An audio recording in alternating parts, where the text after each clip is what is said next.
राधे राधे। जय श्री कृष्ण। कार्तिक मास कथा का महात्म्य कथा का अध्याय 7।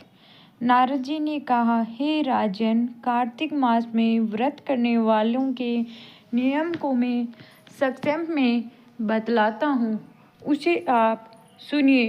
व्रती को सब प्रकार के आमिष, मांस, उड़द, राई, खटाई तथा नशीली वस्तुओं का त्याग कर देना चाहिए।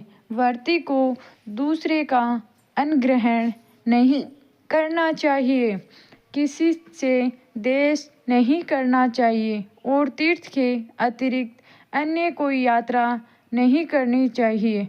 देवता, वेद, ब्राह्मण, गाय, व्रती नारी, राजा तथा गुरुजनों की निंदा भी नहीं करनी चाहिए।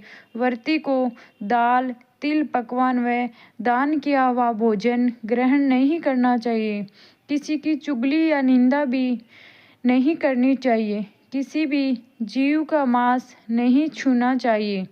पान, कत्था, चूना, नींबू, मसीर, बासी तथा जूठे अन्न का भी प्रयोग नहीं करना चाहिए। गाय, बकरी तथा भैंस के अतिरिक्त अन्य किसी पशु का दूध नहीं पीना चाहिए। कांस्य के पात्र में रखा हुआ पंचगव्य, बहुत छोटे घड़े का पानी तथा केवल अपने लिए ही पका हुआ अन्न प्रयोग करना चाहिए। कार्तिक माह का व्रत करने वाले मनुष्य को सदैव ब्रह्मचर्य का पालन करना चाहिए। उसे धरती पर सोना चाहिए और दिन के चौथे पहर में केवल एक बार पतल में भोजन करना चाहिए। व्रती कार्तिक माह में केवल नरक चतुर्दशी, जिसे छोटी दीपावली भी कहा जाता है, के दिन ही शरीर में तेल लगा सकता है।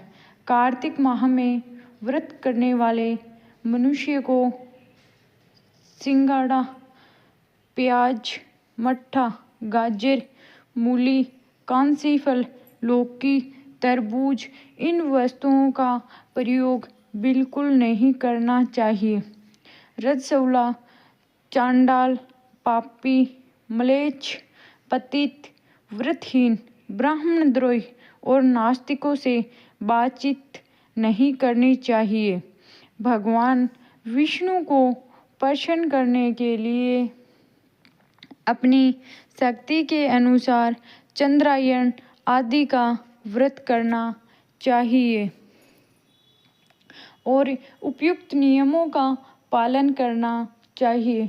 व्रती को प्रतिपदा को कुम्हड़ा, द्वितीया को कटहल, तृतीया को तरुणी स्त्री, चतुर्थी को मूली, पंचमी को बेल, षष्ठमी को तरबूज, सप्तमी को आंवला, अष्टमी को नारियल, नवमी को मूली, दशमी को लौकी, एकादशी को परवल, द्वादशी को बेर, त्रयोदशी को मट्ठा, चतुर्दशी को गाजर तथा पूर्णिमा को साग का प्रयोग नहीं करना चाहिए।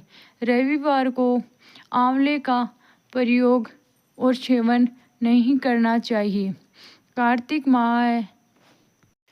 कार्तिक माह में व्रत करने वाला मनुष्य यदि इन शाकों में से किसी शाक का सेवन करना चाहे तो ब्राह्मण को देखकर ग्रहण करे। यही विधान माघ माह के व्रत करने के लिए भी है।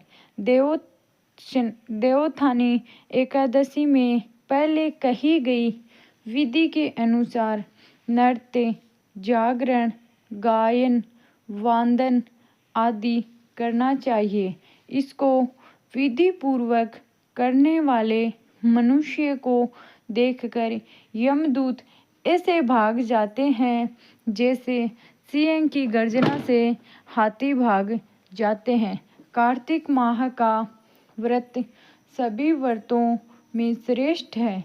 इसके अतिरिक्त जितने भी व्रत यज्ञ हैं वह 1000 की संख्या में किए जाने पर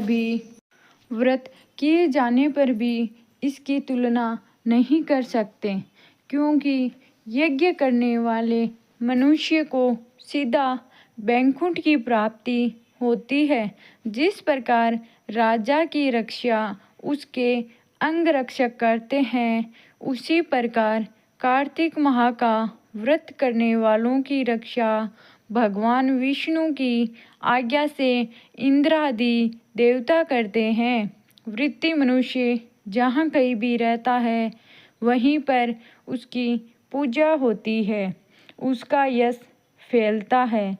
उसके निवास स्थान पर भूत पिशाच आदि कोई भी नहीं रह पाते। विधि पूर्वक कार्तिक माह का व्रत करने वाले मनुष्य के पुण्यों का वर्णन करने में ब्रह्मा जी भी असमर्थ है। यह व्रत सभी पापों को नष्ट करने वाला, पुत्र पौत्र प्रदान करने वाला और धन धान्य की वृद्धि करने वाला है। राधे राधे। जय